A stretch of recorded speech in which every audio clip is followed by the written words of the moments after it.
Hey guys, Scott here. Today I wanted to talk about a proposed fix to all of the cheating that's been going on in DBD. It's been widespread for a long time, but recently I made a video about it a week ago.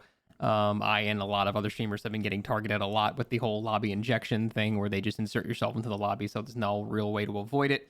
And it is kind of a complicated scenario because if you remove DC penalties from everybody, then people will abuse that, and I understand that side of it. But then people will also just kill themselves on hook if you can't. So it's sort of the same thing. But I understand the arguments for not wanting to remove DC penalties from everybody. But then I also said in my video, and I also said like on stream and stuff. But if you only give certain people the ability to not get penalties, well then you create animosity in the community, and that's a whole separate problem.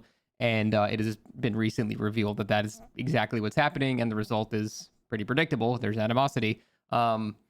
And I think the simplest way to go about fixing this is to kind of harken back to the olden days when we had a program called MLGA that a lot of people ran. It was Make Lobbies Great Again. It was a simple JavaScript thing you would just turn on, and back when lobbies were peer-to-peer, you could basically detect the person's lobby that you were in and see if they were blocked or liked. And so if you encountered a cheater, you would block them, never have to worry about playing with them again because you could always dodge the lobby. However, people started using it for just like, hey, I didn't like going against that nurse blocked. I didn't like this wraith blocked. And so you could just have this list of people blocked that were just doing nothing wrong other than playing, things that they found annoying. So I think somewhere in there was the correct solution. Now, obviously, the correct solution is actually just making an anti-cheat system that works, but I'm trying to be realistic. Every time I offer suggestions for this game, I try to make them as realistic as possible. I don't think behavior is just going to fix cheating. In a million years, it's just never going to happen. Games with companies far more, advanced than behavior still can struggle with cheating. And although there should be very obvious things to detect, like, hey, perhaps this guy shouldn't be moving at 3,000% movement speed. Perhaps this gen shouldn't be done in 1 second. Those are very obvious things that you can check server side. But still, cheaters are creative. They'll find ways around it, and it'll probably still not rectify anything. So I think really the simplest solution to all of this is not to whitelist people, because that just results in favored treatment and stuff like that, and then no one really wants to see that. The best way to do it is make it so everybody has a limited blacklist, because the average player is going to encounter less cheaters than a streamer. That's just the truth, because they target streamers more because they want to see the reactions and they want to get that visceral feedback. It makes sense, right? So for everybody else, it's a huge benefit, because let's say you can blacklist 3 IDs, whether they're on Xbox, Switch, Epic Game Store, Steam, doesn't matter what they are. That player is blocked. You can never encounter them again, and you can have maybe 3 people blocked at a time. So for the person that occasionally encounters a cheater, that list is probably enough to almost completely remove the cheaters that you would encounter during a match.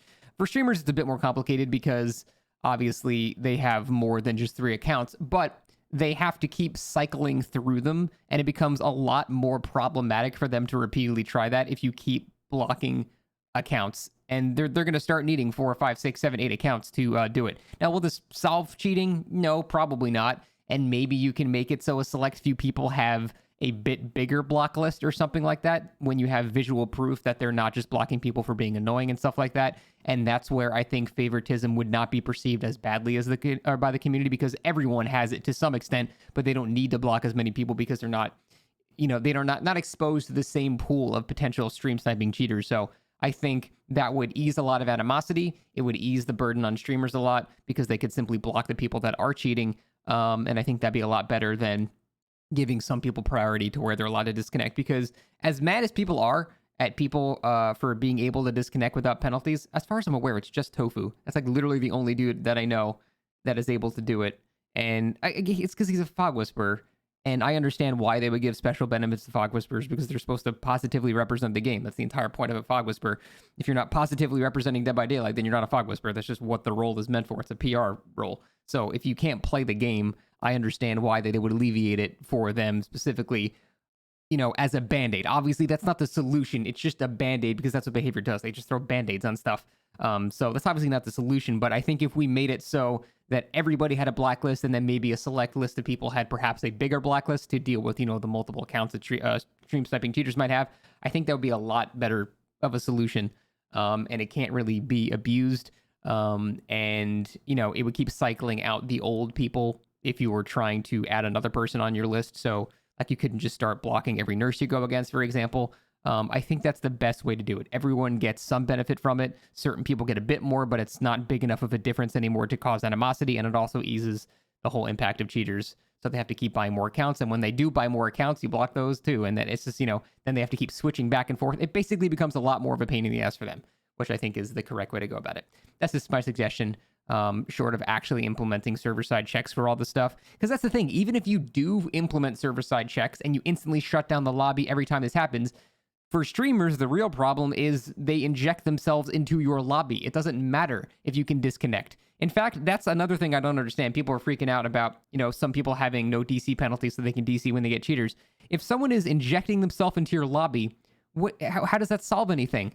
You disconnect and they just inject themselves into your next one. It's going to be the same shit. You're just disconnecting into another cheater game where you can disconnect into another cheater game. It doesn't matter as long as they have that power to inject themselves into your lobby. And that I don't even know how to fix. Usually when I propose fixes for the game, it's something I would know how to do. That I have no idea how to do. So I think a blacklist for everybody is probably a more simple idea. Anyway, that's it. I just wanted to go over that. Thanks for watching.